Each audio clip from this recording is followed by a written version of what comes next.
it comes to lead to opportunity qualification, many of our sales teams are fixated on our solution before qualifying whether it's a customer we actually want. I don't want a sale for my team. I want a relationship that can go the distance. How do we help our sales teams manage this type of tension? So you have to prepare your team. So the first thing that I would ask a CEO or a sales leader is, how do you onboard your salespeople? How often do you put them through product training as the first introduction to your company, and then do no sales training, right? Or not walk them through, what does it mean to be one of our customers? Who is our ideal customer? What is their profile? What problems do they typically have? What triggers cause those problems? Who are the buyers within the buying center? What do they care most about? What are the personal things that they have at stake, or the risks that motivate them to buy from us?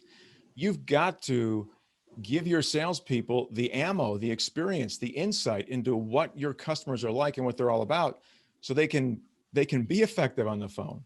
And you can't hope they figure that out in the first 3 or 6 months. You can't leave it up to them to, bug the veterans for great stories. You have to capture those stories and communicate them. So if you don't want them pitching product, lay off the product training and invest in the customer training.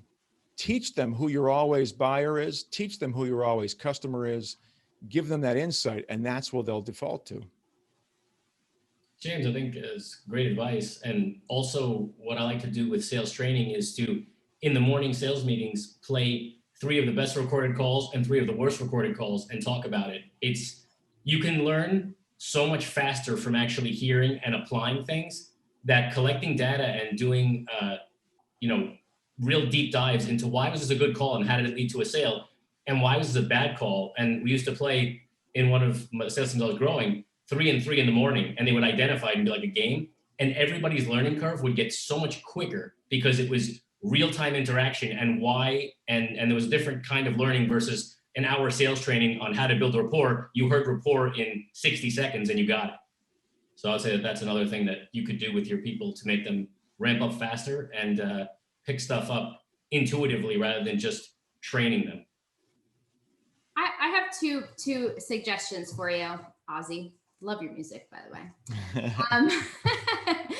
So go to tie into the sales training and buyer psychology training, the psychology of the buyer, understanding that how humans make decisions emotionally and logically, and that you do have that one silver bullet and that one chance for them to say yes. So it better be at the right time with the right people, and all of that.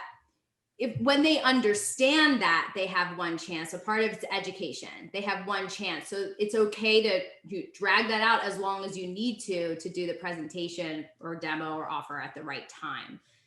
The second thing I want to suggest is looking at your compensation plan, because often salespeople, the compensation plan is that subconscious communicator that tells the salespeople what's really important.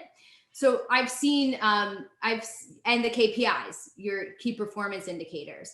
So if people are if there's more of a emphasis on doing demos or doing presentations than there is on, closing the sale, that can be communicated in the compensation plan. So make sure your compensation plan reflects what you want to accomplish.